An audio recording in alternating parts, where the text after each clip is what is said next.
For those of you just joining us, I'm Julie Szmyd. I'm hosting this room. Will soon be a club. And as we get started, just a few things to point out. You can use the plus sign at the bottom to search for people that may be interested in this room about clinical trials and our one burning question. You can narrow the search by topic, by name, makes it a little bit easier. And I just want to say to please be sure to follow myself, Michael, Heather, Talia, the moderators of the room, and the speakers. In my bio, you can see specifically the rooms that we're hosting, a way to connect with me directly, and I also want to encourage everyone here to raise their digital hand. We'll do our very best to get to everyone, but we'd love to hear from you. So this is definitely an interactive room. And about Consuli, for those of you that don't know us, we are hosting this room, and broadly Consuli is a public benefit company with a mission to enable individuals to participate in the data economy. And experts do say our individual data is worth $20K per year. So we're doing this by operating a marketplace for members where we become their agent and assemble patients' health records, labs, prescriptions, wearables, quality of life surveys, things of that nature. Importantly, members receive smart-matched, individualized offers from us for opportunities, including to participate in clinical trials or data trials. There's no cost for anyone to join our movement. You can learn more about us at consuli.net. That's consuli.net. You can also find that our website in my bio, so be sure to take a look. And it's now my pleasure to turn the floor over to our room co-facilitators, Michael Young, Talia Nicola, and they'll be introducing themselves and our distinguished guests. Michael, I'll let you take it away. Okay. Thanks, Julie. Tammy, it's also good to see you here. I am sending out a welcome here to all of our clinical trial clubhousers.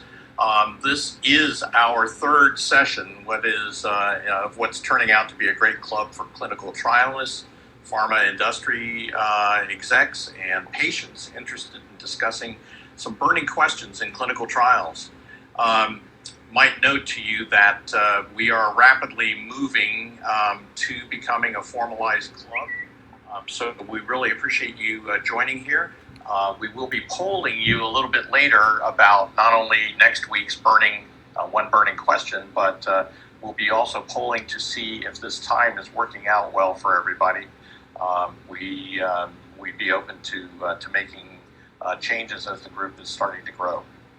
So today's co-moderators who are joining me for Clinical Trials Clubhouse.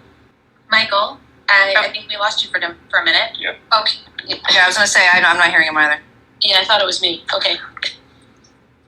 It's been a bit of a problem all morning and in several other clubs too, so I appreciate your patience to those in the audience. Yeah, Michael's on mute now. No worries. I think I'll jump in. Not a problem. So we're going to sort of introduce ourselves here in the clubhouse to those of us that are moderators. I will start, and then when Michael comes back on, he can add. So I'm Talia Height, and I'm really thrilled to be here again for our weekly clubhouse discussion on clinical trials, basically all things clinical trials. My background is in trial site operations, from clinical operations to business operations, and right now I'm with an early stage startup in the trial space. Really love that we're on our way to becoming a full clubhouse, because I think that this is a great opportunity to bring together, trial enthusiasts to the room, and we talk about this one burning question, and it's really great. So thanks, Michael and others, for inviting me to co-moderate. And I think we see that Michael's back. Michael, can you? Yeah, sorry, for some reason the internet gods were messing here. So.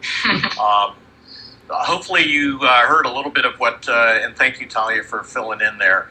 But basically, we are recognizing that gaining insights from experts in a fun, innovative way is what has given rise to this whole Clinical Trials Clubhouse. We're very, very fortunate to have the team together that we have. And you've heard a little bit about the group that I work with here at Consuli, which is an innovative team who are enabling data and AI for good, in this case in healthcare and clinical trials. So we know your time's important. We'll try to keep this clubhouse session to an hour or a little bit more. But during this time, we're going to be addressing this week's one burning question, which came from a discussion during the last 5 minutes of our program last week. And we certainly are open to additional suggestions as we go forward.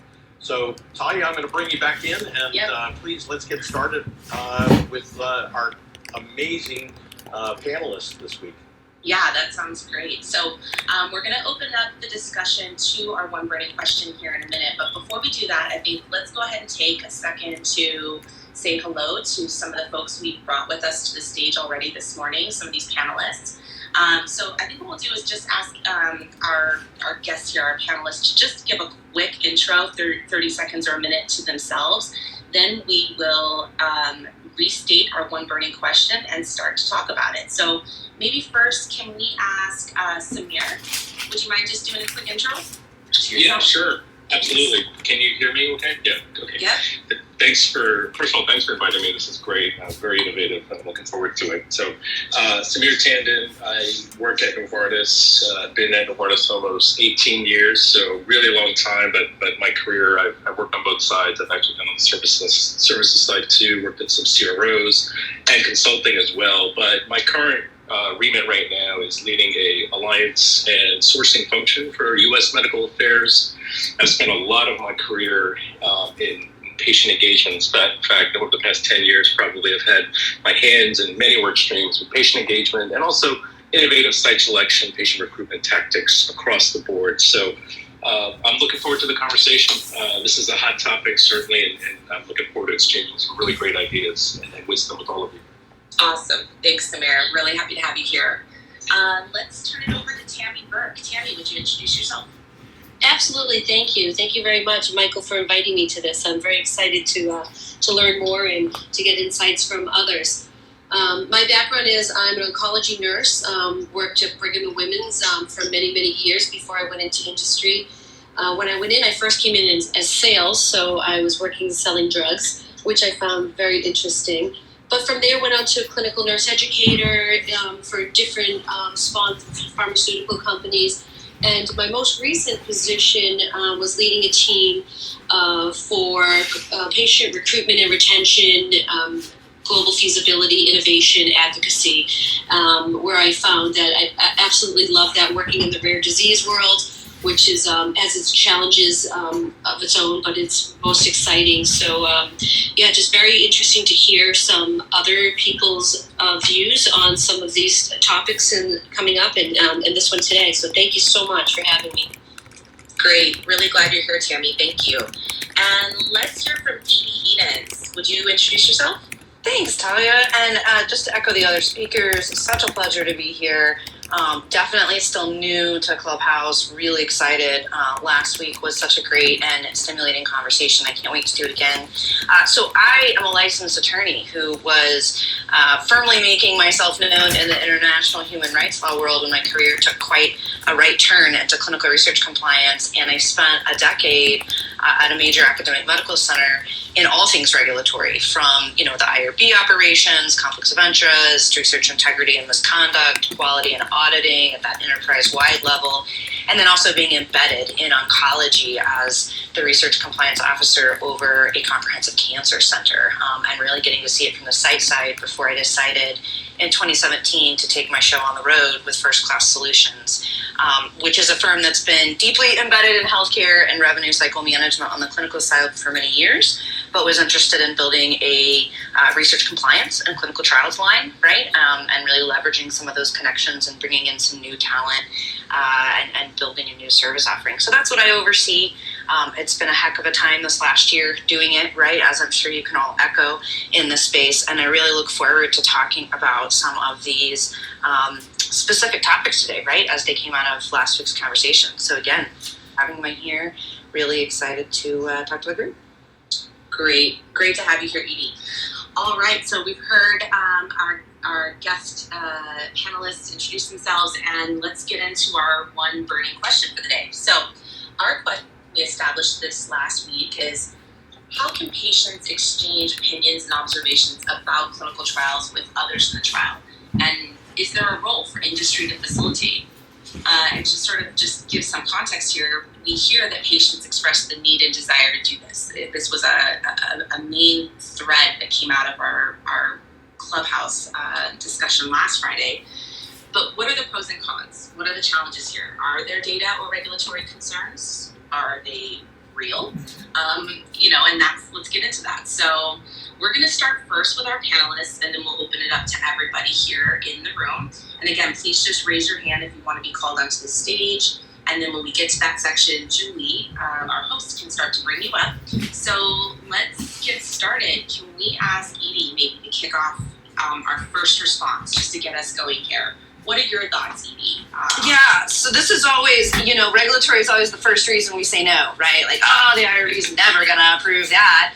And those of you who know me know I'm the first one in line, despite being the red tape in my career, who's like, well, I don't know, let's talk about it. Hold on a minute, right? Before we completely discount it, because having sat through a lot of IRB meetings, I don't believe that it's really, you have to remember that your regulators, whether you're talking about the FDA, they're talking about the IRB, their rationale is what's best for patients. And a lot of the folks who sit on IRBs, whether commercial or institutional, frankly, are providers themselves and are very cognizant of their patients' desires and want to meet them where they're at. So I think what this comes down to on the regulatory side is respecting, of course, any applicable privacy and data.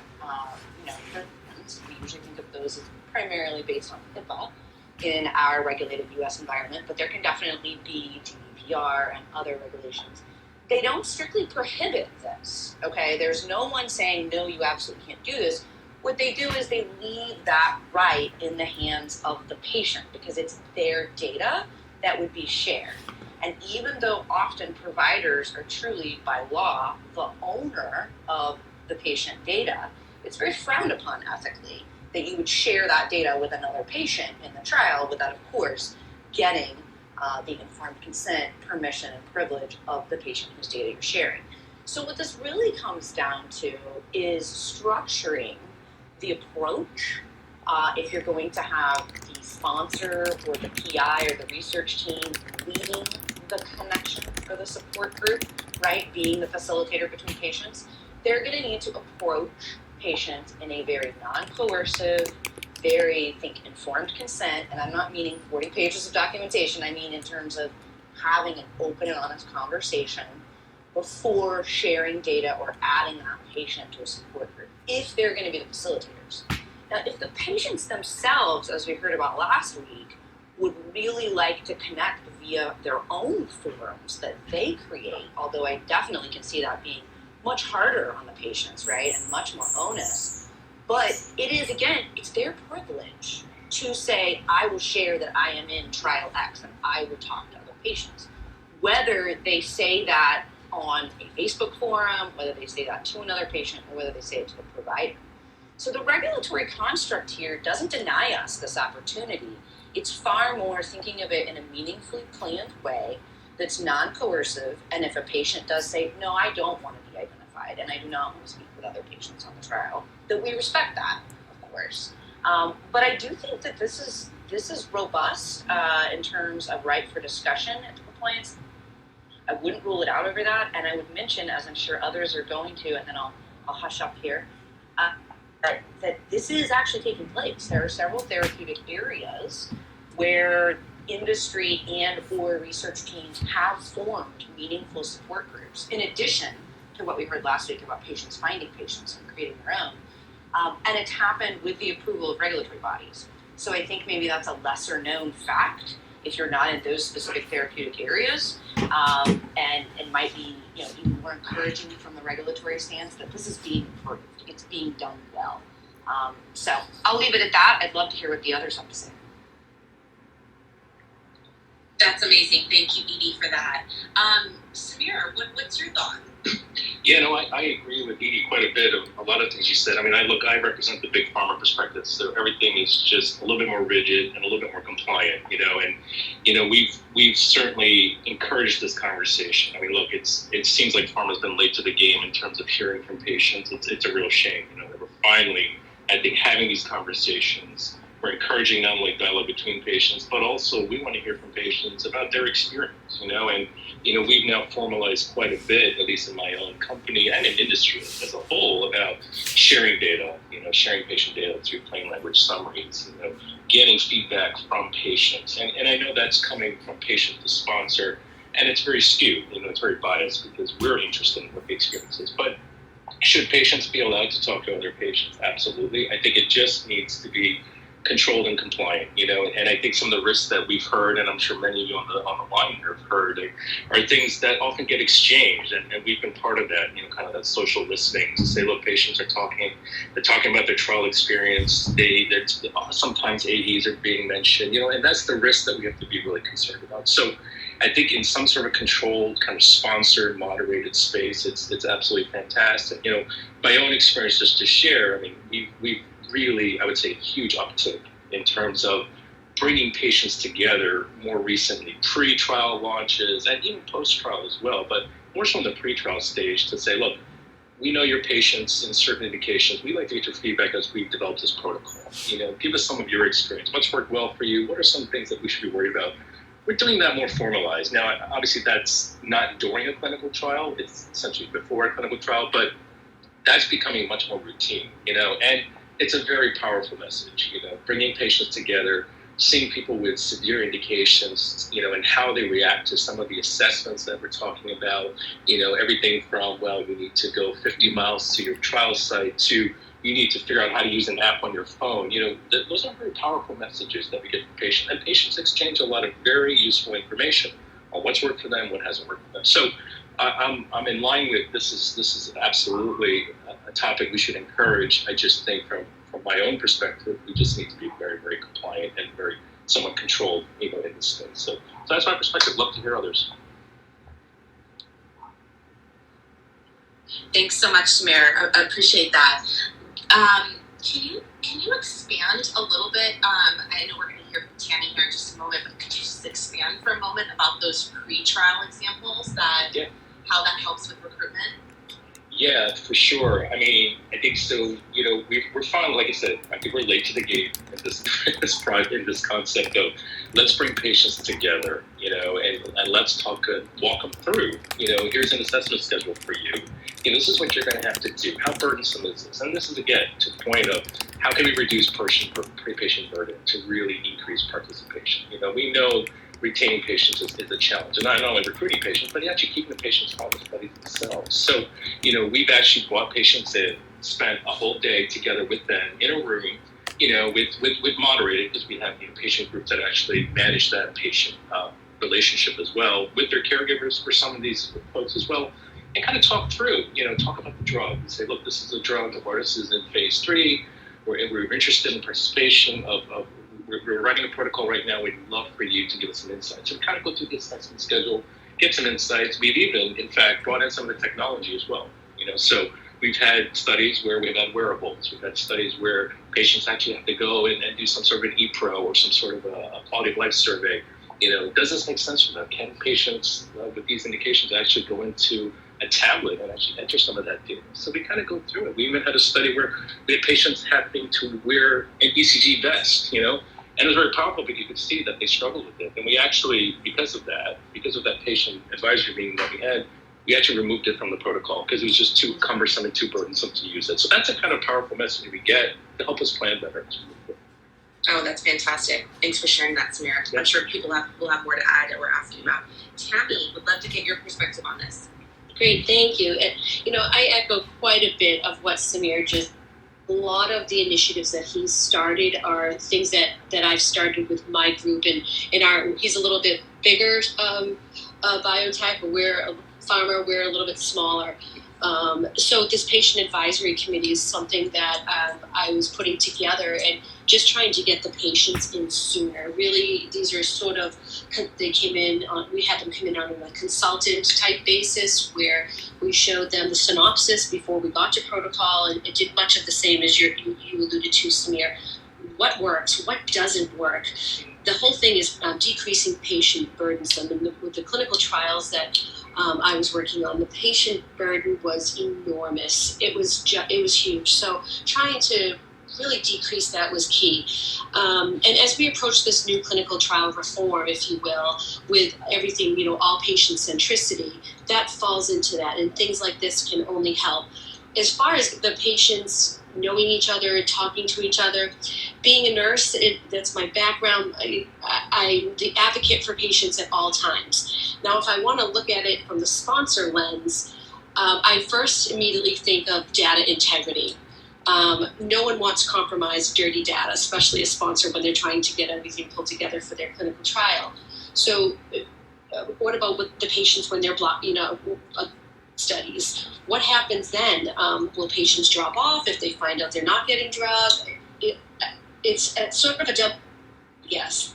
And I'm just trying to be the devil's advocate here and saying, yeah, it's a good idea, but maybe it might not be a great idea because of these reasons. Well, and Tammy, I love that you brought that up. This is Edie, because I was about to ask as soon as you were done talking, both you and Szmyd, especially because Szmyd talked about having done some of these patient interactions. What were your regulatory pathways to doing this? And where did you experience questions, hiccups, or frankly concerns, like what Tammy just mentioned? Because that's where the devil's in the details from the compliance perspective, right? It's not that it's forbidden, right? It's not that it's prohibited. It's just that you have to be very specific and you have to play out the ops from every stakeholder angle before you proceed. And so I'd be super curious, if you don't mind, and obviously some of it may be confidential, but what you're able to share with the group of where those nuances were, so we could really dive into some of those pieces. Of course, yeah. So with the patient advocacy committee, obviously they could have been, they were not allowed to be on any of our trials during the time they were giving us information and being part of our the committee giving information on the synopsis or whatever it is that we were asking. So that was one big thing. If it was a minor, they obviously needed to have the approval of a parent. What were some of the other things that they were under contract, they were under CDA, all those normal things that you would with any vendor. They followed the similar patterns of that, how you would interact with a vendor. Yeah, and I can add to that too. I mean, we have such a process in terms of patient engagement at Novartis. So, we have a third-party agency actually that manages kind of the pool of patients that are participating in a lot of speaking engagements. So the commercial organization leverages the same agency as we do. So, kind of to Tammy's point, we have a third party. They're responsible for bringing those patients, vetting them, kind of doing a pre-screening interview with them to see if they're a good fit. Absolutely, they shouldn't be in any of our active trials. I mean, most of the patients that we actually brought forward to this weren't even on any Novartis products, actually. They'd never even taken a Novartis product. So they're just truly, unbiased patients, and some had participated in trials and some hadn't. So it was just interesting to have that dynamic. But, we rely on a very rigid compliance process internally. I'm not aware of any IRB approvals that we have to go through, as I recall. It's just the fact that we have our own internal kind of governance that we go through. And all we want to do. And you guys are talking about advocacy, which is, right. I mean, I don't want to draw hairs here or split hairs here. It's just, I know last week we were a bit more focused on a patient on trial being able to discuss their experience with either another patient who was currently on trial or who was contemplating coming on trial. Yeah. And so it was a slightly different, still advocacy, but not at a commercial level, right? This is much more of I just want to put Edie in touch with Tammy because Edie wants to know what is it really like day to day to be on this trial before I commit to this, right? And it was very much represented last week by someone who had herself been on a trial and found great support by creating a patient-to-patient I believe it was a Facebook group support. And so there's a difference, right, regulatorily about what would be required. If you're intending on doing that when you're opening your study, you would have to get IRB approval, you would have to tell the FDA. But I wonder if you could use some compliance mechanisms, as you guys raised some really good questions about blinding, about, folks sharing adverse events, about, some of this data smearing, right, that we have to be concerned about. Could there even be some almost survey situations where you very specifically ask the patients the questions that other patients are dying to know? And so you control a little bit of the communication, at least initially, if you're in one of those settings. And that would give you something to give an IRB or an FDA as a very concrete, tangible, this is all we're asking that our patients share, this is how we're approaching it, that would probably allow for it and create some of those protections. Yeah, and Edie, on the clinical side, we're always skirting that fine line of how and when, where, what we can communicate with the patients. So what we tried to do is we pushed it off to the sites. And that way we just felt we were compliant, we weren't overstepping, where we shouldn't as far as communicating directly with the patient, especially if they were in one of our clinical trials or considering one. If they wanted more information or to speak to other patients, we just left it at the site level and let them handle it there so that they could connect patients, the physician, the PI, or the coordinator could connect the patient with another patient. And did you have that conversation with your sites? Like, did you empower them, or did you just kind of park it there, and if they brought it up, you would have made them aware of that? So these conversations often came about when there was an issue, some sort of an issue going on. And then my team, we stepped in, the clinical teams did not want to have any part of it because they were fearful. They said, no, we don't belong there. That's not us. We can't talk to them. So my team stepped in and we handled a lot of those issues. And, whether it was a complaint or whether it was somebody wanting to speak to somebody else in the study, yes, those conversations were had with the sites, with the coordinator. I'm a nurse, so I'd always ask to speak to the nurse. I just felt that was the easiest way, communication I could get through, and we could speak on the same level, if you will. So that happened through the nurse-to-nurse conversations, and they were always, very congenial, they worked out well, usually worked out well. We did. Right. I only ask it because having represented sites more frequently in my consulting, I know sites at times feel very beholden to a sponsor, right? They're very it's a good cause. And so that's why I wondered if it was only if it kind of came up, if it was raised, or if it was like a part of site initiation of like, hey, you can do this, you're allowed to do this. We don't feel like it's our role to do this, but if at your site level you find this empowering, we're okay with this. It wasn't done proactively, yes. No, it was never done proactively. It's always reactive. But that begs the question, should it be proactive? Mm-hmm. Sure, absolutely. I mean, you get to exactly what I'm kind of digging around and just exploring. I appreciate your honesty. Yeah, just Samir again, I just wanted to add something, thinking about a controlled environment, kind of back to the topic at hand, is this possible? And I think there is, again, we think about the right pieces in place, compliantly thinking about it, checking all the things we need to do. But, as I recall in some of these meetings we've had, kind of the advocacy part of it, we had a very controlled environment in terms of people actually listening, taking notes as well, to ensure that, we don't miss any adverse events. In fact, we actually had a patient meeting where we brought patients in with the session, in fact, with the team from Tufts, and Ken Getz was there too. And we had patients, Ken was actually doing the interview panel. It was interesting, we had a patient actually mention something that we actually had to report, because it's an obligation for us in the pharma industry. So, having a controlled listening kind of helped us compliantly, conduct the event, the way we needed to do it. And what was the patient response? Like, were they aware, like, look, you have told us something we have to report? Was that handled in a way that they understood?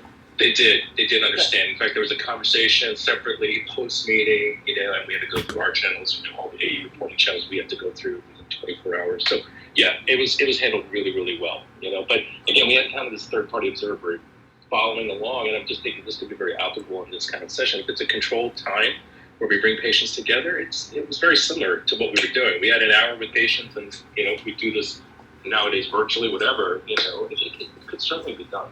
And you may even see regulatory authorities like that idea, Szmyd, right? Of having a controlled environment, it's private, it's safe, it's guarded, et cetera. Like that might actually gain you more fodder, right? And more clout to do this.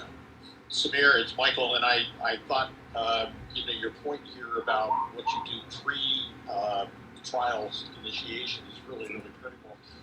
I've asked Anne Louise to come into this because she's got some experience both on big pharma side of things and now on a startup, well, not startup, but mid-stage smaller company. Anne Louise, do you want to give us share some thoughts from the side of what you've seen with FDA? Hi, thanks so much. Just the background, I was at Sanofi. Go ahead and introduce yourself first. Oh, sorry, so I'm Anne Louise Goodermuth. I'm at Legend Biotech now, but I was at Sanofi for 14 years working in alliance management, and then I was in rare disease development area. So I have one question and a comment. Are you finding, especially coming out of big pharma, is very, as Szmyd said, it's very conservative, and they're approaching things like that. Are you finding in the patient, when you're bringing the patients in the consent forms, that you're having to address any of these issues, like where you actually can talk about with them or introduce them to other patients? Are you covering anything in that? Are you looking at that as you're building into these, as we're moving in this direction? You'd have to, from a regulatory perspective, and the sites that I see do this, they do build that in. Yeah, I'd have to check on that. I'm not so sure, but I can get back to you on that because I'm really not certain. What's being written into the consent. I would assume it is, but I'd have to check. Okay, because I'm finding that in my experience when I was leaving Sanofi and going into Legend, that a lot of the questions that we were getting on rare disease trials, at least when we were going and meeting with the FDA, was asking this: how much patient involvement has been in the trial designs? How are you working with them? Where is their voice in this? And that seems to be the move forward that I'm seeing, especially in rare. So I would anticipate it have to be built in, but to protect yourself at different levels. So that's what I was curious about. Thank you. Perfect. Thanks, Anne Louise. Appreciate that. Tammy, did you have any other comments on that particular area? I think what Anne Louise said is we're definitely moving in that direction. And as I call it, the clinical trial reform, where all patient centricity is taken into account for as much as can be. So that was the big, it was just over everybody's head over the last couple of years. This is what the thought process needs to be when we're designing, building out, no matter what we're doing, whether it's, travel or stipend, reimbursement, visits, every single bit of what we've been doing in the last year and a half, 2 years or so, has been clinical trial reform and patient centricity. And I would echo what Tammy said 1,000 times over and add that, even before COVID was amongst us and creating such a expedited reform, if you will, in the way that we are behaving, the FDA was coming out and literally being quoted, which is a big deal for them to come out and go on the record in, I think the quote I usually use in slides is like January of 2019, talking about the expectation of patient centricity and moves to make clinical trials more accessible in these spaces and have more of these conversations. So it's worth noting, right, that there was an impetus even before COVID. Absolutely. I'm curious, guys, this is Szmyd, just a question kind of to everyone, panelists and audience, the role that patient advocacy groups play in this. We leverage a lot of their support, as part of kind of our patient engagement activities, not only kind of raising awareness about our trials, but also our products, but also just utilizing them for just bouncing ideas. Are we in the right direction? How can you facilitate some of that patient engagement? I'm curious what others have done in the patient advocacy side. So I just want to pop in really quick, Szmyd. I really appreciate that question, and I want to encourage people in our audience to raise their digital hand if they're so inspired, and join the conversation. And be sure to, ping anybody that you think may be interested in this topic as well. So I'll let you have the floor back, Szmyd. Yeah, sure. I was just curious, any comments on Yeah, sure, Samir. This is Michael, and let me just share with you. I sit on the board of directors of the Cutaneous Lymphoma Foundation, and we moderate a number of different trial chat rooms, if you will, and we also certainly because it is such a rare disease, we encourage additional participation and certainly compliance and adherence within those trials. But we don't have a specific, I think one of the key elements for most all of these patient advocacy organizations is the need for separation of church and state in terms of endorsement of what's going on in the trial, if you will, and certainly for the drug. Yeah, makes sense. That's helpful. Thanks, Michael. Sure. Talia or Michael, this is Elizabeth. I just wanted to jump in with a question, not to open Pandora's box and sort of setting aside all the issues with patient privacy, which I think the team has talked about. I'm curious whether anybody has concerns that patients finding friends, and folks that have gone through this journey with them will bias them either positively or negatively in their symptom identification. I'm just curious, not to throw water here, but I want to, at least raise that question. Yeah, I think that's a great question. And again, for anyone in the room that has a perspective on this, really from any angle, please raise your hand and we're happy to bring you to the stage. I think I'll share for a minute my perspective on that from a site level.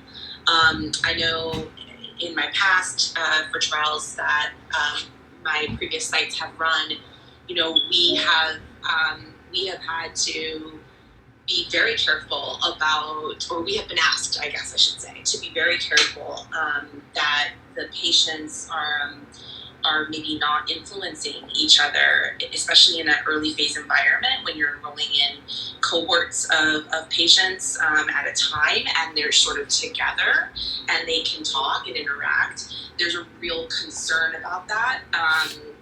And so, there's a lot, I think, that from the site perspective that's sort of ingrained as sites are, as research coordinators or people that work at sites are learning research and learning how to do it in a way that, maintains data integrity while also maintaining patient confidentiality. I think it's really ingrained in sites. I remember as being a research coordinator, almost 20 years ago, it was just ingrained in me from the very beginning that I had to keep things confidential, keep patients from each other, keep patient information from sponsors, no identifiers shared. And so I think that's where, from a site perspective, I'm going just off a little bit of what you're saying, Elizabeth, and expanding. I think that's where sites sort of say, they feel worried that by facilitating an environment where patients can talk to one another, that the site would be out of compliance with all the things that they're taught, from the very beginning. So I just wanted to share that perspective that, in my direct experience, as a coordinator and working with this. Talia, do you think if you utilized a site perspective, which is very real and totally understood, do you think if you utilize some of what was discussed with Samir and Tammy and I, so a controlled release of information or ways in which you had very open conversations with patients or had them, directed toward specific areas that you wanted them to focus on sharing data so as to pretty much direct them away from influencing each other's bias. Do you think you could ride that ethical line and find a space where the site might say, I think we are protecting that bias and that data, but still creating a space? Because the devil's advocate in me is sitting here going, if the patients are fighting each other on Facebook and exactly. I mean, I think then that's the difference. Why should the sites live in fear? Right. Instead, exactly. Let's find a middle ground here. Totally. I think that is the difference. I think that there is a difference now that data, that technology, that the ability to find one another, the ability to communicate, and all of that is happening outside. It almost becomes, we've made this, several people have made this point already today, and I just totally echo it. It's like maybe the role of industry here is to create environments where these interactions can occur in a non-biased, non-coercive way, so people opt into the environment or they don't, that sort of thing. And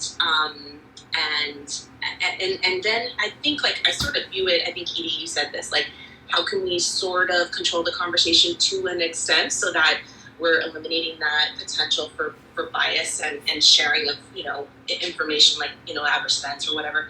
I view it sort of as like the role of an FAQ in business. Mm-hmm. Like, you create an FAQ to sort of control what you want. Well, it's like a presentation. I mean, you don't want to throw the baby out with the bathwater. I was told the other day, because I was wanting to record a presentation several attendees couldn't make due to the time, but doing it virtually and people are popping in and out on Zoom, it could be identified, and I wouldn't have a way to give them a waiver beforehand to say this is being recorded. It was just, nope, can't record. And I was like, well, no, hold on. What if we did it like this? What if I muted everyone and made sure that they're on video and just announced at the beginning, this is how it's going to go. The first 30 minutes, you don't get to talk. I talk, everyone's muted. At that point, I stop. No one's recorded during Q&A, right? And suddenly that was totally allowable and fit everyone's needs. And so, simple analogy over a very complicated issue here, but it's interesting to see that site concern balanced up against what the industry folks are saying as well. And just one more thing, this is Elizabeth again jumping in. I'm wondering if maybe the opportunity is, recognizing that humans are humans, and, this great book that was written by a wonderful, distinguished set of professors, one in Harvard and one locally at UCSD here, called Network, How Your Friends Influence Everything You Think, Feel, and Do. Okay, so this is Nicholas Christakis of Harvard and James Fowler of UCSD. And so having that context, however, also really doing bias, right? We talked a little bit about the cognitive bias training that's present in the clinical realm, vis-a-vis doctors in a prior panel this week.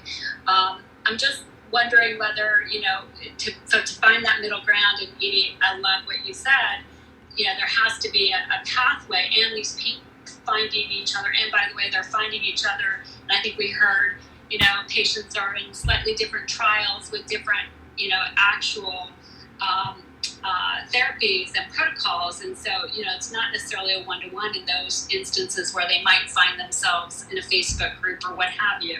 So just thinking about maybe the opportunity here is to educate the patient pool that do choose to ethically opt in and find one another to help them mediate their own natural biases, which all humans have. Hi everybody, it's Heather here. Is it okay if I jump in, or Talia, did you? Yeah, go for it. Yeah, I'll just do a really quick intro, but I wanted to sort of piggyback on some of what Elizabeth was saying. Hi everybody, my name's Heather Williams. I'm the head of project management and customer success at a company called TrialStat Solutions. So we're a global e-clinical technology partner, and I have a personal connection on the patient side of health and life sciences as well. So I was really excited to join the Consuli team today to offer my thoughts on how technology can really help with patient advocacy and improve the trial journey. So I agree with what everybody else said. We know these patients are coming up with solutions themselves. They're joining groups on Facebook, Instagram, Reddit. I mean, if you look at groups like Grit Cancer, they have their own yearly conference and their own app on your iPhone. And they're sharing these most intimate details, including their medical records. And it's very decentralized. And I think industry can help here. And to echo what Elizabeth was saying about sort of the ecosystem, and it's not even just the patient. I think that thinking about this with the structure of not just that patient, but also their caregivers, their families, their kids, they're experiencing this illness along with that patient. They're often searching separately for information and community. And if we can help all of those stakeholders access the voice of other patients and that ecosystem around them who are also going through that medical issue, or their loved one is at that right time, so they know they're not alone, I really do think that would help significantly with trial retention, as Samir was saying. So I echo what everybody said. If we can lift that burden for them, as well as help studies get executed a little more successfully with less attrition, I mean, overall, that's looking at reduced costs. I mean, maybe your study closes 3 months earlier because you didn't have a recruitment issue.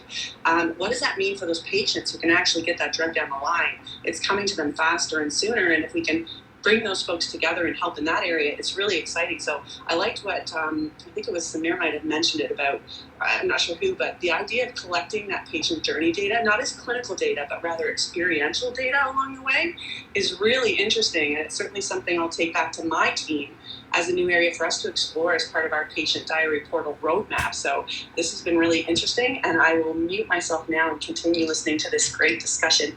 Thanks, everybody. I'm Heather. I'm done speaking. That was great. Thanks, Heather. Just a reminder to everybody in the room, if you have a question or some insight to add, please raise your hand. And I think we just brought somebody else to the stage. Andrew? Hello, everybody. Can you hear me okay? Yes. Thank you, Andrew. Would you mind introducing yourself? And then would love to hear from you. Sure. I'm a psychiatrist. I was in academia for about 10 years, and I went to pharma for now about 16 years additional. So anyways, I just wanted to kind of share my perspective from the side of someone who has written protocols for companies for clinical research. Because I realize what everybody's been talking about are quite important, but I think the other point of view is that we've been really trying hard to make the protocol simpler and simpler. As you know, it's been getting more complex and more exclusion criteria, more procedures, etc. loaded onto protocols over the last 20 years, and that has actually caused a lot of issues that I'm sure many in the room here realize. And if we're going to be doing all these other things, I think the concern will be, would they be part of the protocol or not? Right? Because if we're going to be creating a room for patients who are in the trials in an effort to control their communication or monitor their communication, would that be part of the clinical trial protocol or not? And if it is, how would that be perceived? I think from a regulatory point of view and as a trial quality and adherence to protocol point of view. I mean, all these things are adding complexity. So I think that kind of the other side of it is, even if we wanted to do it, how to actually operationalize it, I think could be quite challenging. Now, recruitment, prior to enrollment to trial, that might be fine, but after patients coming to trial, people worry about all these uncontrolled variables and whether or not they cause efficacy and also increase placebo, benefit. So all these things I think are interesting. Now, you guys are absolutely right in terms of what you said, and I agree. Patients are going to communicate with each other or trial enroll, either the families themselves or the patients themselves, they're going to be communicating. So even if we offer them another option through a controlled setting to communicate while monitored by us, could be attractive, but I'm not too sure if that would mean that they will not communicate to other side channels in addition, right?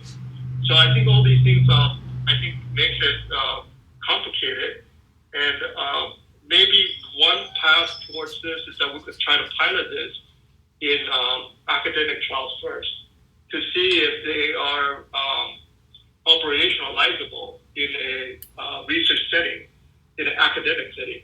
And then if that turns out to be workable, perhaps it may be more likely that industry in pivotal trials will be willing to consider including it, because as you know, companies tend to be very conservative, and given that the studies in pharma are $20-30 million each often, and so I think it might be difficult to convince people to do allow this type of innovation from the get-go in pharma.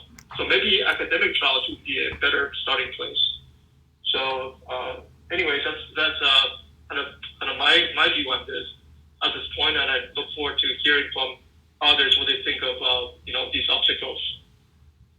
Hey, Andrew, it's Michael, and I think that those are just some fantastic points, and it would be very, very intriguing to see if we could get some appropriate metrics from an institutional academic type of trial to apply to this, because the reality is, I think, as all of us on this clubhouse agree, the interaction is already happening between these patients, and it's happening in a largely uncontrolled fashion and in somewhat non-monitored fashion.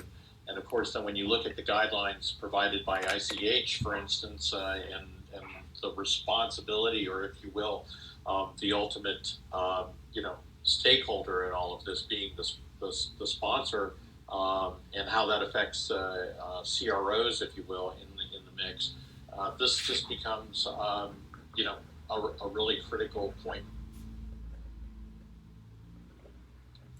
Yep, great. Just a reminder here, we're sort of closing in a little bit on the end of our clubhouse, but if you have any other insights, questions, please raise your hand. I'm happy to bring you to the stage so that you can share. And in the meantime, any thoughts from any other folks, any of our guests that are on the stage, anybody right now, as to what either Andrew has just said or any other insights?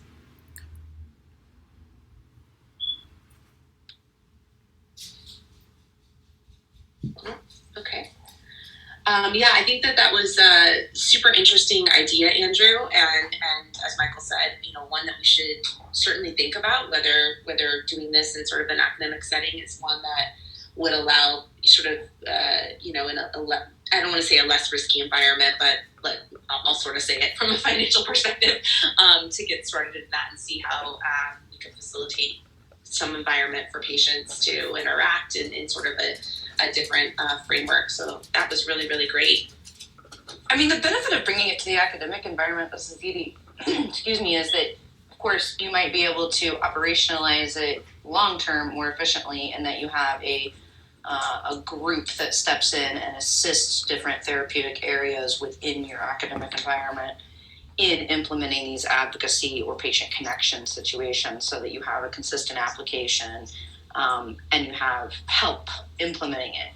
The downside, though, I do see is it's still going to be very beholden to the sponsor, because even at the academic side, if a sponsor is not going to provide the resources or the funding, they're still not going to do it because the business case hasn't been made. And so I think that there's going to have to be some amount of sponsors saying, yes, we're open to this in a proactive way. I'm not saying throwing millions and millions of dollars. I understand research is incredibly expensive, obviously. But I think that there's going to have to be some empowerment there.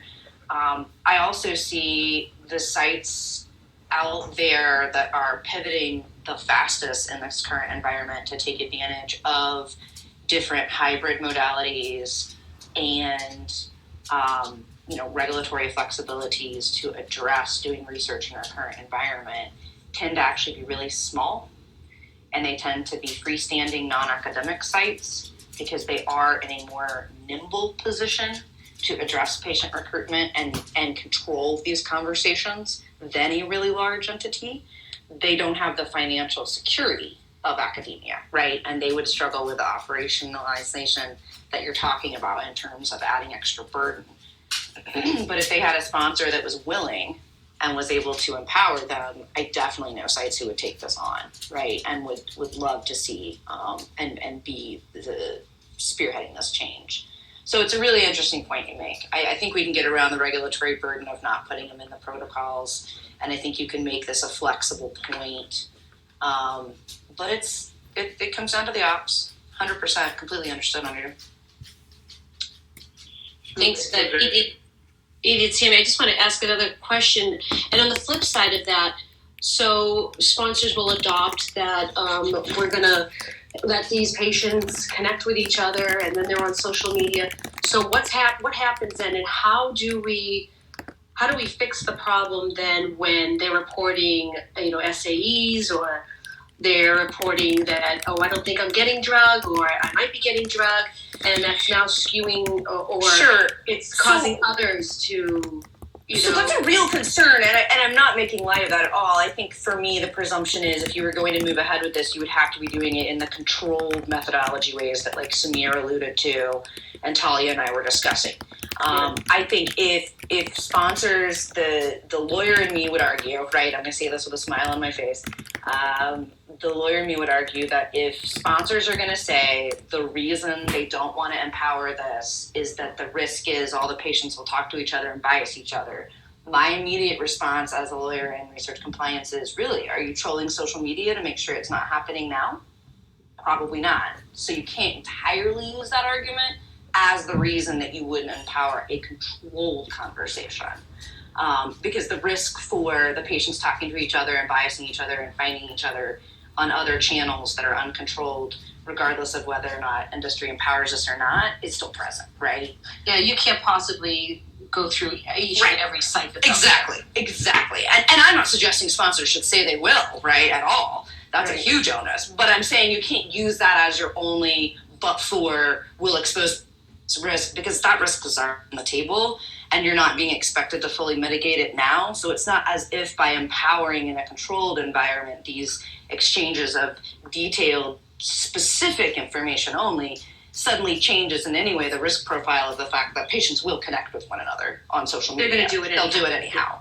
And it doesn't change the onus of the sponsors to prohibit that, as long as, again, you have a plan and you're intentional about how you connect them and you steer some of that conversation to avoid that bias and those ethical problems. Right. So in the spirit of brainstorming further, right, I think it's one thing to have uncontrolled variables, which we all recognize can happen in controlled trials. And that's why we have randomization and math and things like that. So, one possible defense out of the sponsor point of view will be that, yes, it's true that we cannot monitor and prevent all the other communication pathways or monitoring or ensuring any of that. But that's just par for the course. All these are uncontrolled variables that we will have to rely on the randomization and the masking to take care of. Versus if one were to, provide a path where, as part of the trial, people are given an opportunity to communicate, and also the communication is monitored. And not only that, the monitoring includes interventions, depending on what kind of message is being passed between patients in a trial. I mean, those actually will become part of the intervention, no matter how you see it. And that means that potentially one would need to interpret the result of the trial in the context of this intervention that has been layered on top of the blinded or mass randomized, intervention that's been given. So you may have to end up having a group that's been provided with this social media, website or tool, and another group that was not given this particular communication pathway, and to see what the effect of this communication pathway is. And this is kind of, I think, the complexity. And this is why I think as a sponsor, I would be very reluctant to go down this path or even allow any one of my sites to say that this is what we're going to be doing for our subjects. Because this is one of the reasons why many sponsors have been going outside of the U.S. and developed nations. Because perhaps in countries where clinical trial is not commonly available, this type of problem, tend to be less. And so I think getting people together and communicating may actually make this confounder even more severe in places where it becomes available, right? And this is, I'm kind of giving this point of view as in the spirit of brainstorming, right? And this is why I think, rather than jumping into this enthusiastically, one needs to be, taking a very careful consideration of the next step. And if one were to be interested in something like this, I would suggest that the lower hanging fruit may be pure academic trials funded by NIH rather than sponsored trial funded by industry. Because in that situation, one could actually write a research proposal to NIH to suggest that this actually is a good way to improve the quality of trials. And one could actually study this particular communication pathway specifically to see whether or not it actually provides the benefits that we imagine that it will provide. So what I could imagine the NIH being potentially interested in this and provide the funding and resources in order to actually develop, improve, and then actually generate data regarding the benefits of this particular communication method for recruiting, retaining, and providing higher quality data in the end for these studies. And so I just want to point out one more thing is that many NIH-sponsored trials do not include a medication or medical device as a subject of the research. Many of them are actually studying the disease state itself. For example, longitudinal trials looking at the progression of people post-stroke or a heart attack. So those studies actually could go for many, many years. So having a mechanism to keep the patients together and to support them over time, to keep them in the study could be quite beneficial. So that might be a potential lower hanging fruit than thinking directly towards randomized control trials sponsored by drug companies. Andrew, it's Michael, and I think you're providing a wonderful counterpoint here for what it is that we're talking about. I mean, there's been just such a significant effort to move things to more patient-centric trial development, and so incorporating patients into the design is one aspect, but what you're really pointing out is that we need to be careful and thoughtful about the interaction points that happen afterwards, because there may be just an assumption that because they've been incorporated into the design that somehow along the way they inadvertently may influence the outcomes of those trials. So we definitely can have more talk on this. I want to make sure that Yasmin, who's been waiting very patiently, has a chance to jump in and add some comments, and then I'll come back in. Hi everyone, I'm Yasmin, and it's actually my first year in biotech. I'm a clinical trial associate for Szmyd Therapeutics, and my question to the room is, what kind of role should sponsors have in the education of patients for kind of discussion and social media groups? Because could a lot of the issues probably be mitigated by kind of patients understanding the possible consequences? Yeah, Yasmin, thank you very much. I think that goes part and parcel with what Andrew was actually referring to is how do we take this opportunity that patients are asking for and actually use it to improve not only clinical trial data, but also participation.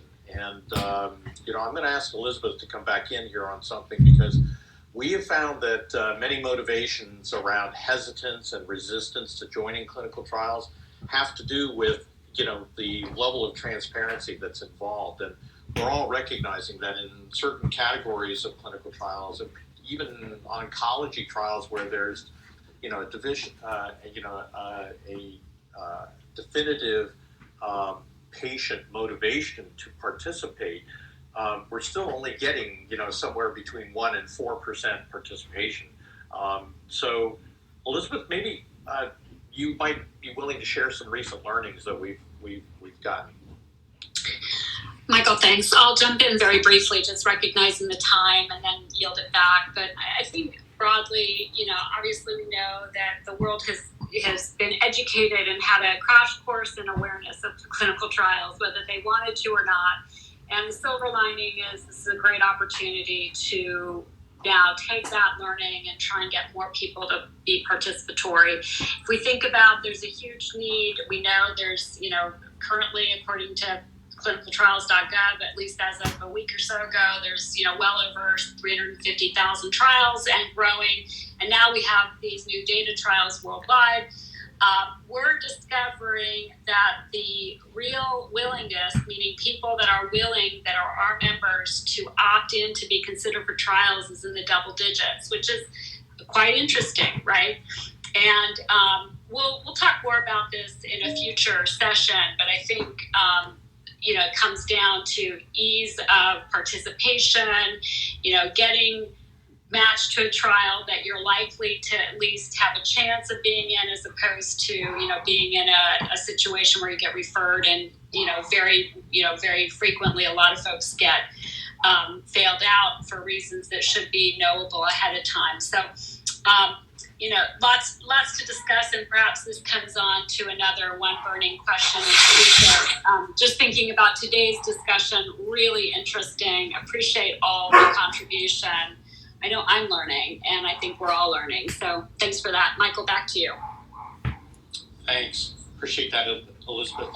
Let's go back to any specific responses to Yasmin's question. Talia, I'll let you back. So Yasmin's question, just want to hear if anyone has any response to that. Basically, what is the industry's responsibility for education here? And any thoughts from anyone on the panel? Hi, it's Andrew here. So I think one of the most common, perhaps kind of ignored aspect when recruiting patients is the idea that the primary aim of these studies is really not to help the patients. It's actually help the science move forward. And I think one of the things that when I work on a protocol, the major communication, the major teaching for the sites that are going to be engaged in the trial is always to remind them that this point of telling the patient that this is a placebo-controlled trial, and that you actually may or may not be getting the medication, the active medication. And so I think this is something that need to be even more emphasized and made clear to the patients that even though they're hoping that this treatment could benefit them, that's really not the aim of this effort at all. I mean, really the aim is to progress the science so that future patients like themselves may benefit, but for themselves, there is a high likelihood that they will not even get an active medication. And so I think that actually is one of the problems, because I could put myself in the position of someone who is sick. I mean, I would certainly hope that I would personally benefit from the study that I'm being enrolled into. But at the same time, and it is a conflicting idea that really the purpose of the people at the site of this entire endeavor that I'm going to be volunteering for is really not aimed at helping me personally directly this time around. And I think this is kind of the difficult thing for individuals, and I could really appreciate that. If it were myself, it would be hard for me to appreciate. And I think this is kind of the reason why the placebo response rate has been getting, higher and higher. And it's been really, really difficult, I think, for exactly people funding trial and for society as a whole, and for future patients to benefit from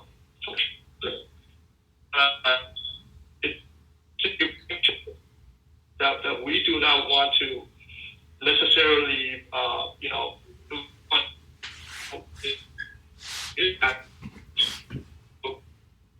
that help to wonderful. Is Andrew cutting out for anyone else? Yeah, I was going to say, Andrew, I can't understand you very well at all. Oh, sorry, I think I'm bad signal here. Sorry. So. That's okay, but I think we caught your point, basically, that there is a responsibility to make sure that participants in trials do understand really that the purpose of the trial is to advance the science for the therapies overall, for the future benefit of patients with the condition, but that for them specifically in the trial, there may or may not be, benefit depending on, well, of course, that, the trial is under study, and so I think we caught that, and that's a really great point. Any responses to that?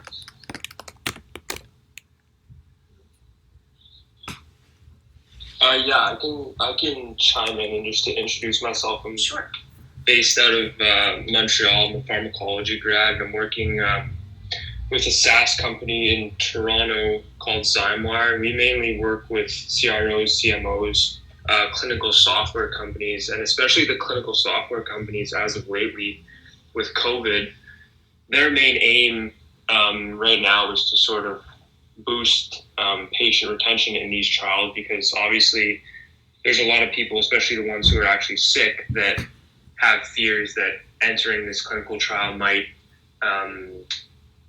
expose them to the virus. So just to touch on Andrew's point, I think, and I agree with you that I think it can be beneficial in terms of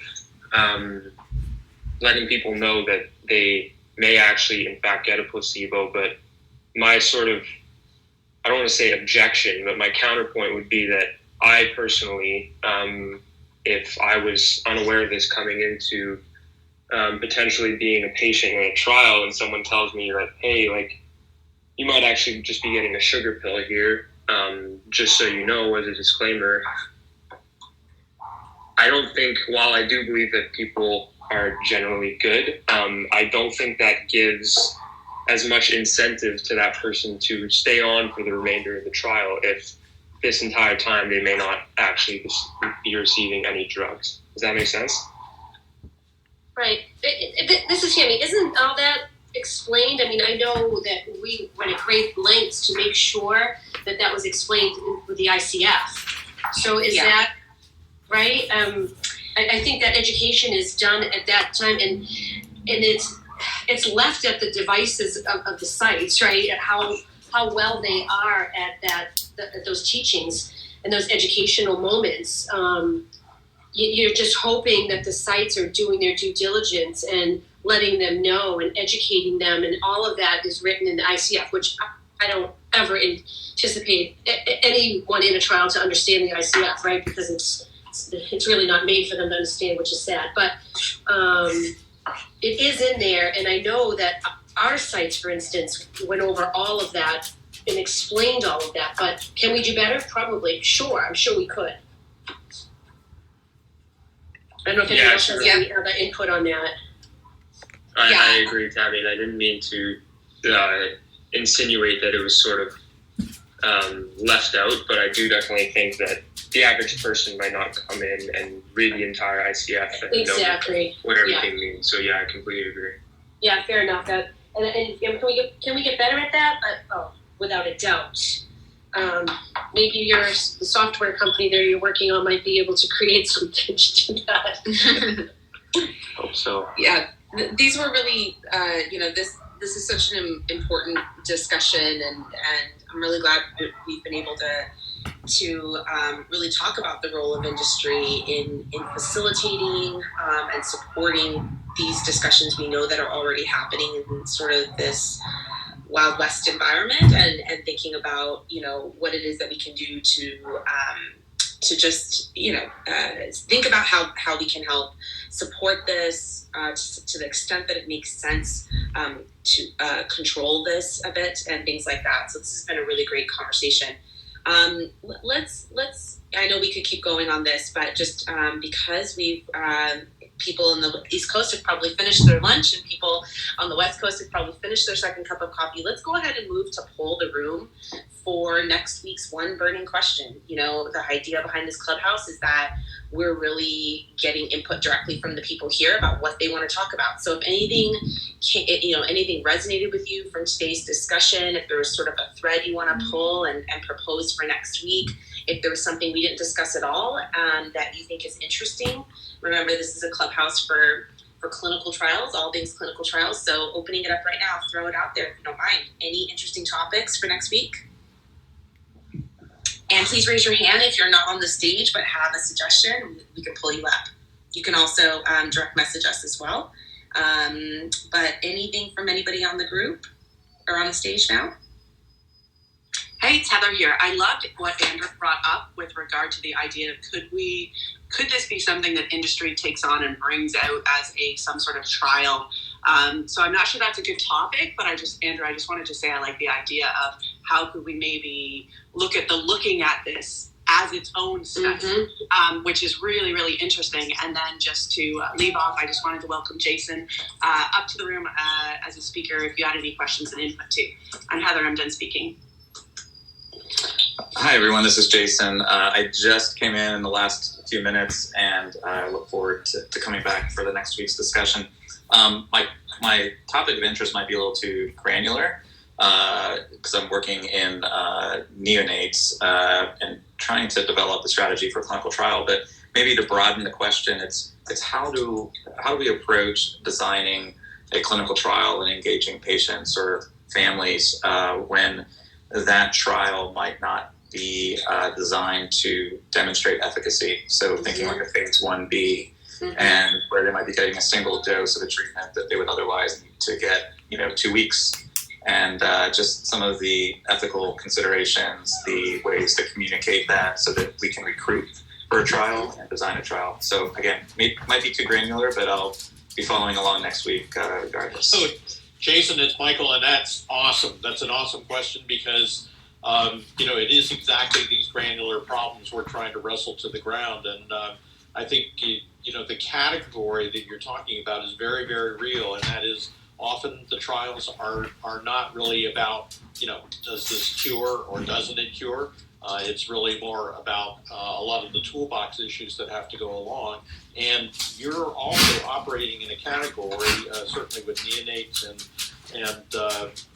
patients who can't advocate for themselves and can't vocalize, that you're really talking about, the two ends of the spectrum here, certainly pediatrics, and then as you look at some of the dementia issues that occur later in life, these patients can't advocate for what they need to know either.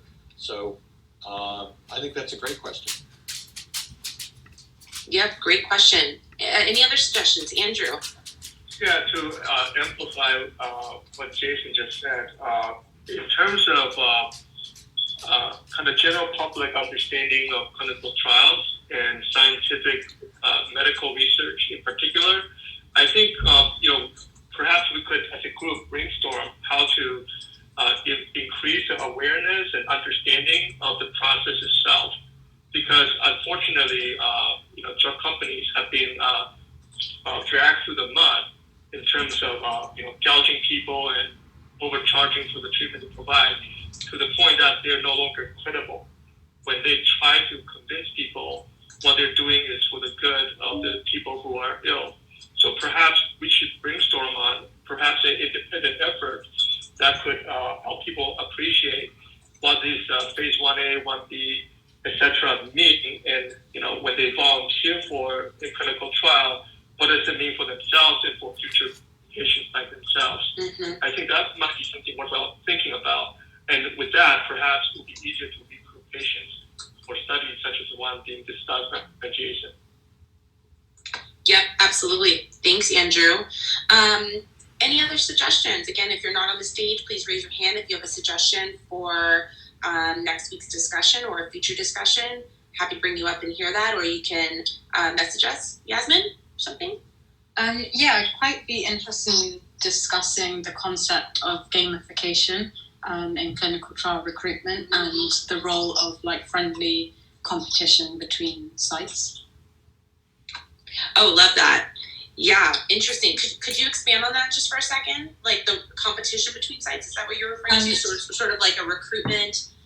I don't know kind of incentive, but just to encourage patient recruitment using gamification.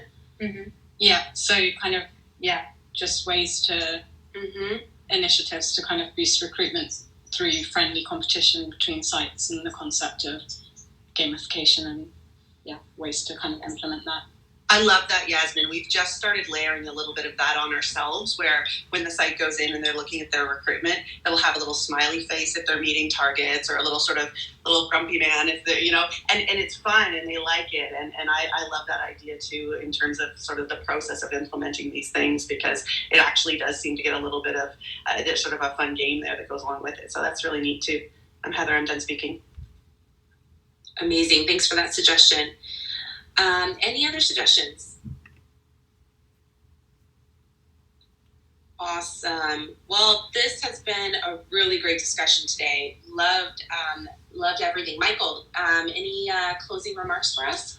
Yeah, I think that we've got a bunch of things to discuss. I also wanted to make sure that we didn't lose Andrew's earlier comment about how should we build in,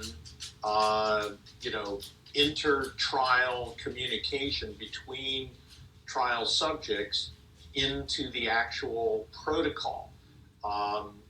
Andrew, if I'm not misspeaking, that's kind of one of the things that you were thinking about as well. Yeah, that's right. I do think that we need to be specific about what we're proposing, and I think ultimately it would have to be, included in the description of the study itself, if that's what we're offering in the study. Right. Well, listen, we've gone over on our time, but we know that when the topic discussion becomes really meaty, we don't want to leave it, and I'm glad we didn't, because we would have not gotten Jason. And Jason, I encourage you and all the rest of you to come back next week. We'll be taking all of this in, as well as other polling questions that we've gathered nationally here to come up with one burning question for next week. This has been a really wonderful collection of contributors, and I know we're finding the Clubhouse experience to be really, really energizing. I hope you guys do too. In addition to following us on Clubhouse, you can find our LinkedIn direct message in our profiles, and you can drop us a LinkedIn message with comments or suggested topics, or really any advice you'd like to give. And importantly, we welcome you, we look forward to welcoming you back next week. We'd also be very interested, as we are now moving towards the possibility of this becoming a full-time club. If any of you have any comments about a better time of the day, or it seems like Fridays are working out very well for us. But please do let us know, because we're trying to be as inclusive as we can. So we will be looking forward to welcoming you back next week for another OBQ, One Burning Question. And in closing, my sincere gratitude to my co-host and panelist, Talia. Heather, couldn't do this without you. I know Samir had to duck out here, but Samir, Tammy, thank you so much for taking the time and investing this. And Edie, as always, your comments just been awesome. And let's not forget the audience. So the people who come to this and make this a fabulous discussion are always welcome back. So I'll give you back to Julie, our host, and I'd also like to obviously thank Julie for her efforts to help coordinate this and run this as a great little program. Thank you so much, Michael, and thank you, Talia, Heather, Tammy, Andrew, everyone who, Elizabeth, who came and joined us. It was really a great discussion, which you can all tell as we've run quite over our time, which is a wonderful thing. So thanks for joining us. And I just want to make sure that everybody follows all the moderators, anyone that looks interesting to you, and be sure to follow people with party hats to encourage their participation. On my bio, you can see all the rooms that we host, a link to Consuli's social media handles and website, my personal email if you have any questions, feedback, comments. We'd love to hear from you. And I can also be sure to ping you in future rooms if you are interested. And just for those that don't quite know Consuli yet, broadly, Consuli is a public benefit company with a mission to enable individuals to participate in the data economy, with experts suggesting our individual data being worth about $20K per year. This is quite important.